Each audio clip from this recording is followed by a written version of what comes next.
Hello the internet, my name's Laura and welcome back to my channel.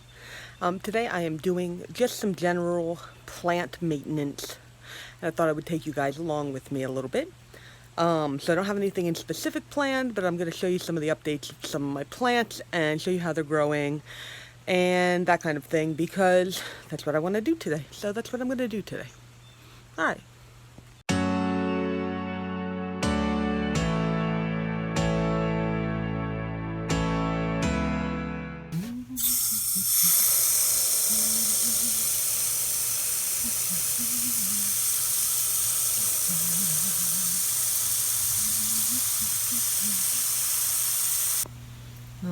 The flowers on my Queen of the Night have been getting bigger.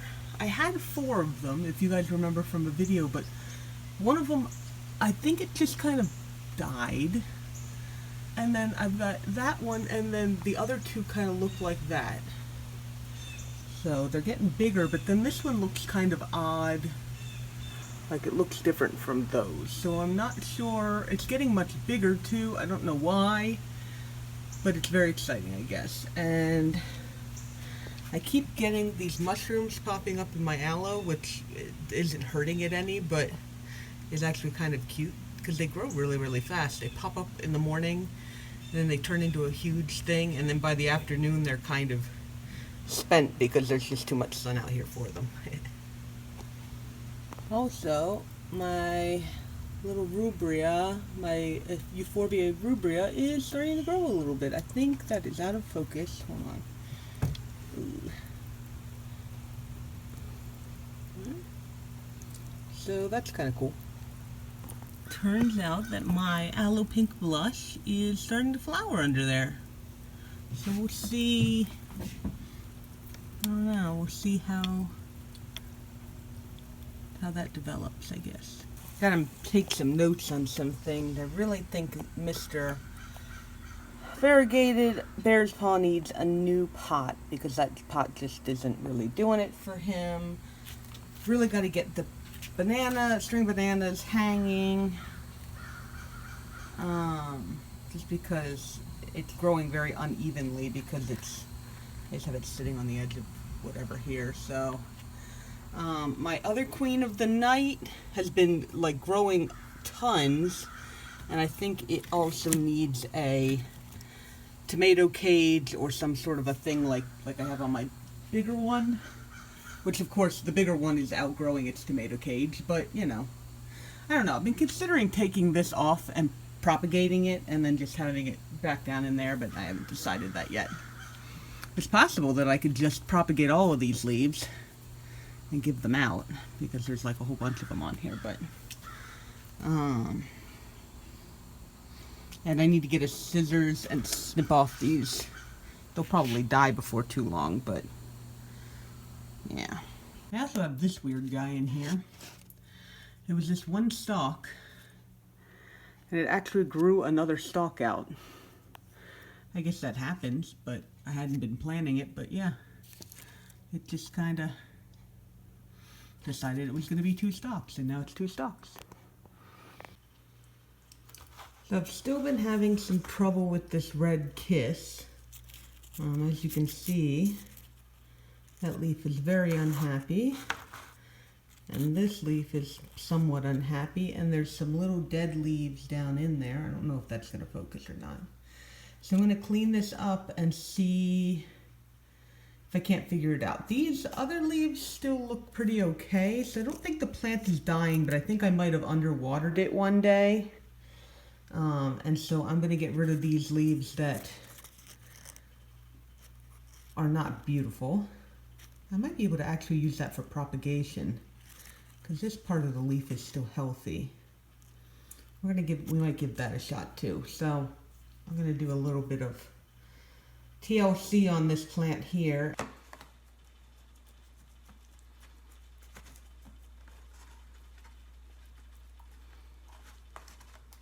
Okay. So, are my... I have all these little tools, and I really need to remember to put them back so that I can find them. my little tweezers. If you do not have tweezers as part of your, you know, plant things, you're really missing out. All right, so I'm just taking off some dead leaves that had started trying to grow, and then, like I said, I think I underwatered this a little bit. And yeah, you can stop laughing, Gary. And so some of these leaves died, and so we're just gonna pull them out of there. And then these leaves that are kind of dying here. Okay, so what I'm gonna try, because I don't know if this will work because part of this leaf is damaged. Like I said, the part that you want on these leaves when you try and propagate them are the veins.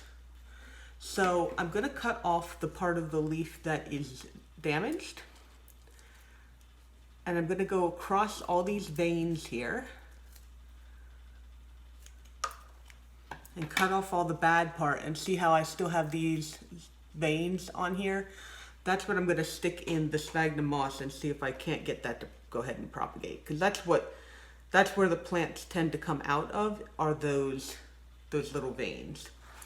And I don't know whether it'll work or not because the plant or the leaf itself was a little rough, but we're gonna give it a shot. This other one is too far gone, I think, for me too. There aren't any healthy veins on this one. It's just too damaged, so I'm just gonna get rid of that. What else do we got there? Okay, so I also wanted to see how this plant is doing. Okay, it's definitely not root bound or anything weird like that. The plant itself is still healthy,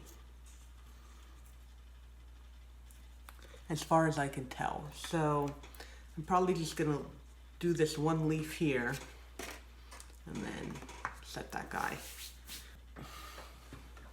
I also have my Primulina, which has been growing by leaps and bounds, and I'm not convinced that the pot is big enough for it anymore because I have roots already coming out of the bottom of it, and so I actually want to up pot it, but I'm not sure I have any other pots that aren't like way bigger than it is. Okay, hold on, I'm gonna have to go look. So my little acers that I was working on, I'm pretty sure that they're not doing so well. There's some humidity in there, but the leaves look like they're kinda. So those are all the pots that are the correct size. I think we're just gonna open this up and kind of, yeah. So those look like they may have all died. Shoot, I was kind of hoping at least one would survive, but yeah, they're molding in all kinds of stuff in there, so that's poopy.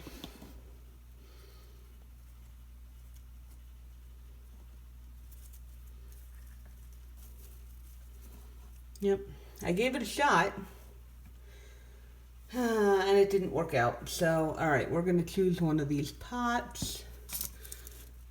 Probably this one. Okay, so I poured that out of there. The water was still, or the soil was still really wet. So there's any possibility that I actually just overwatered them and then they just kind of rotted out from there. Life happens. We live and we learn. Oh, duh. I actually have a plant that I'm putting in here, so it does need some space. But anyway, I'm now taking the pot so that I may up pot my little Primulina.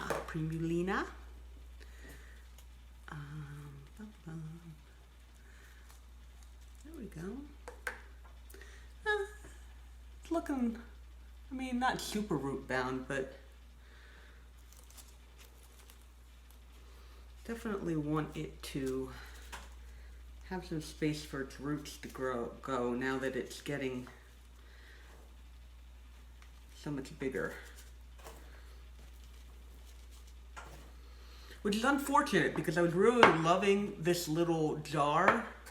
And I was putting that in there so that I could bottom water it, and that of course isn't going to work for this. I'm going to have to get a different little bottom thing for it, but that's okay.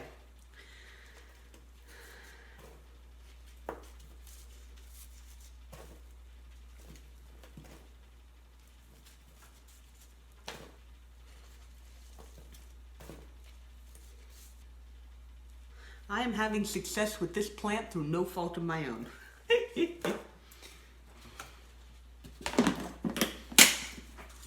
Again, I feel like it's kind of like my begonias, where I just happen to have a really good environment for certain plants, and so they just do well, and I'm not really actually doing anything. Can't complain, no. I'm sure you guys, some of you have plants where like you're able to take care of them really well, and other people are like, oh my gosh, my whatever isn't doing well and I don't know what to do, and you're like, well, all I've ever done is watered mine. Left it out. You know, I put it in this window and it does fine and blah blah blah.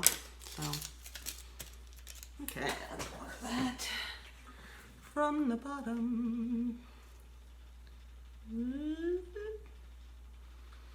That'll work fine.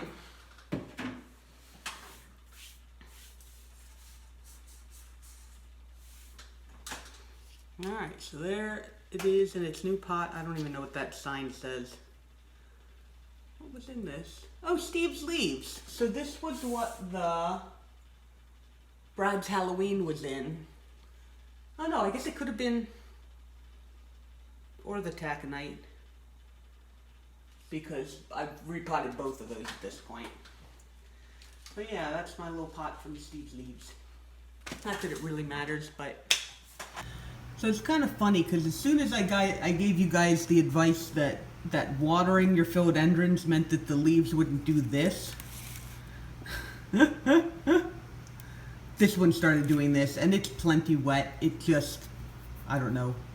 That leaf has been trying to come out for a while now, so I'm probably going to water it a little bit more because it's starting to get dry, but I had watered it and it still ended up doing that.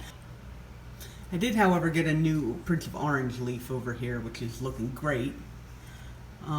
And the other one, the one that was here previously, is only just starting to turn green, so this guy's doing really good. And then there's another one coming out here, so that plant's really happy, and I'm glad it is, because I really like that plant. Also, my Maculiana has put out another leaf, another pristine leaf, and this is the first time I feel like I've had a plant that, like, I brought it home and these are the size that the leaves were. I don't know if you can see that really well. That's the size the leaf is. And then the first leaf that came out is like quite a bit larger. And then the next leaf that came out is just that big. So it must really like it in my house. The transition was a little annoying for it, but it's put out some beautiful new leaves that are just pristine and are much bigger than the leaves that were on there before, so that is super cool. I pulled out my little baby begonia tray to see how they're doing. This is the way the sun goes, so they're all facing this way, and they're looking pretty good. This Etna is looking just the weakest. Its two little baby leaves kind of shriveled and died a little bit. But it might just be that Etnas are a little bit more sensitive than others, because the Etnas are the only plant that I've had trouble with. Like bringing it out of high humidity. My Begonia Breakdances, all of the ones that I brought out that are Begonia Breakdances have like barely batted an eye. I mean, they go into soil and then they grow. But the Etnas, like I said, the first Begonia I ever pulled out did not do well. The second one managed to do much better. Where is it? So this is the second one that I did, and it's doing pretty well. But I think it might have been a slightly more mature plant. It's possible that the Etna also just wants to be like more established before it comes out of the high humidity. So it's not that I can't get it to work, but look at that leaf. Isn't that leaf gorgeous? Look at all the red on that. And the ripple, the edge of the ripple edge leaves. But anyway, all these guys are doing well, and I'm keeping this nice and moist, so hopefully it will be okay. If it doesn't make it, it doesn't make it. We're gonna have to do some more experimenting, I think, with the Begonia Etnas to see if I can get some of those. But anyway, Begonia Breakdance is looking great. And I've got some new growth coming out on a bunch of these, there and there. This one's kind of small, but we'll see how that goes. But yeah, no, they're looking really nice. I'm hoping that this guy starts putting out some adult leaves soon. Maybe. So, I have been complaining about this Maculata Wightii because I don't think I'm as in love with it as I was, because it's a really cool looking begonia, but number one, it does not seem to be growing very well in my care. I have a whole bunch of new growth, and all the leaves are super tiny, and they're staying super tiny, like they're not getting any bigger. And I don't know if that's a humidity thing or what. But the other thing that I don't like particularly about this plant is that it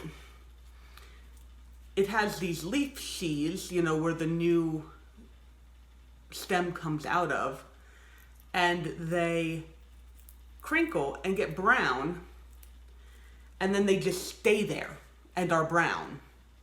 So it's like bits of dead leaf hanging out on the plant.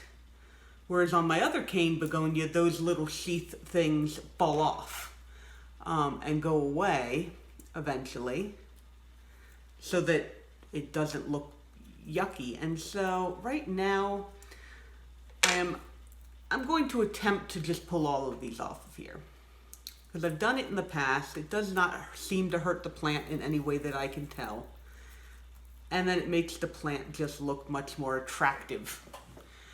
And so I'm kind of giving a shot to, can I fall back in love with this plant, or am I just going to chop it up and, give bits of it away to people who really want this plant, because I know there are lots of people out there who want this plant.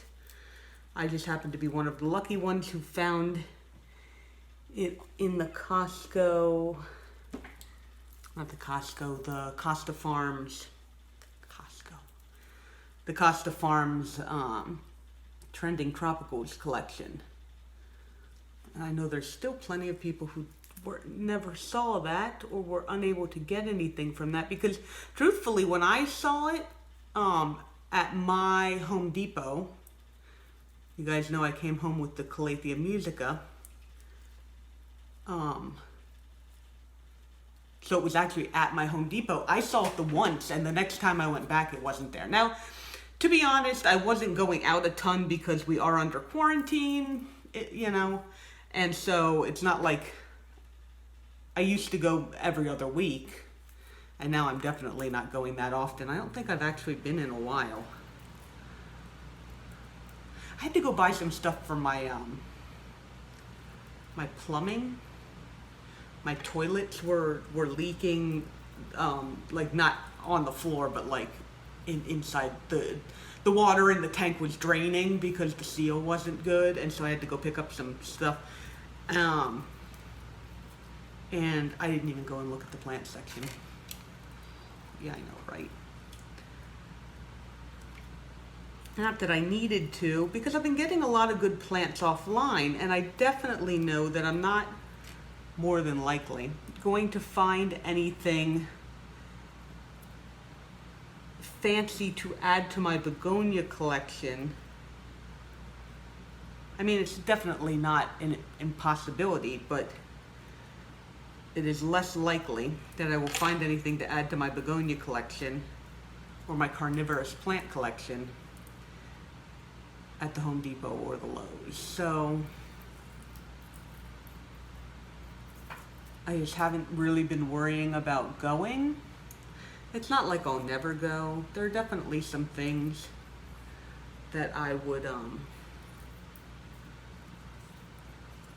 you know, I'd pick up if I had the chance, obviously. I don't know, does it look any better? I guess it looks a little better. The leaves are just still so small. I don't know if it's a humidity thing or what. Does this plant want more humidity?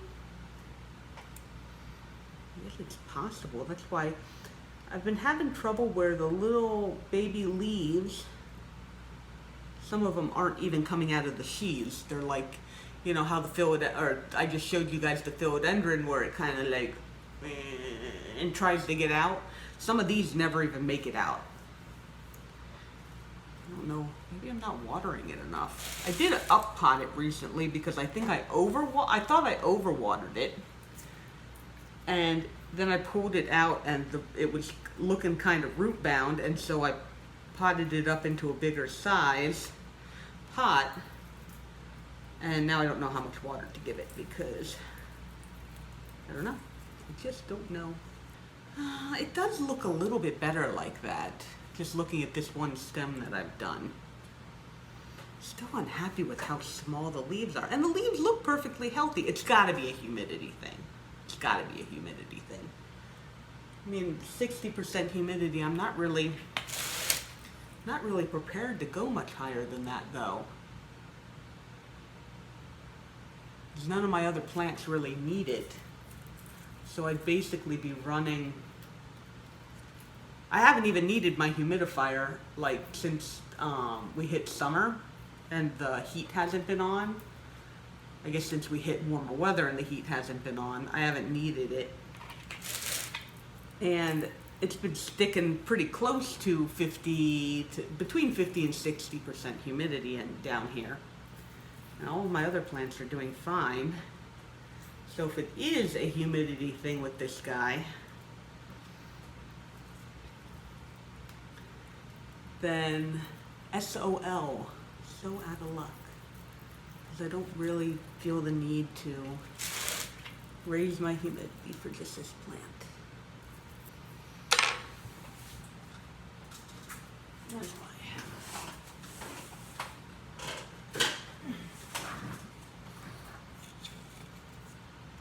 Nope, it says it's still moist down there, so. Alright.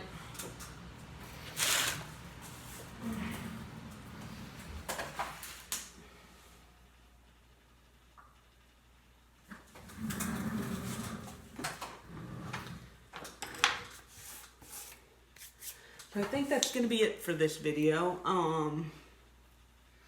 Like I said, just take you guys around and show you some of my chores that I had to do. Let me know if there's any questions you have, any of my plants that you'd like a little bit more information about, or you just have questions about.